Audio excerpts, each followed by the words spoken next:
Isinasagawa ng command conference ang Isabela Police Provincial Office na pinangunahan ni Police Colonel Manuel B. Bringas, Acting Provincial Director, noong ika-12 ng Enero nito lamang taon sa Isabela Police Provincial Office Function Hall na dinaluhan ng mga opisyal at hepe ng pulisya mula sa buong lalawigan.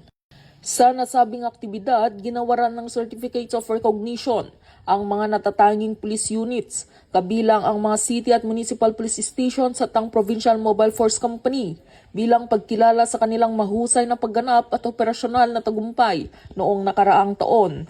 Nagkaloob din ang pamahalaang panglungsod ng ilagan ng cash incentives sa mga karapat-dapat na unit at tauhan bilang pasasalamat sa kanilang tapat at masigasig na serbisyo. Kasabay nito, isinagawang turnover of command ng Dinapigi Police Station at ang ceremonial turnover ng mga computer set sa piling police units upang higit pang magpahusay ang kanilang kakayahan sa operasyon at serbisyong publiko. Dito sa Police Regional Office 2, ako ang inyong Police News Network Correspondent, Patrolwoman Ledesma, alagad ng batas, taga-taguyod ng Balitang Pulis.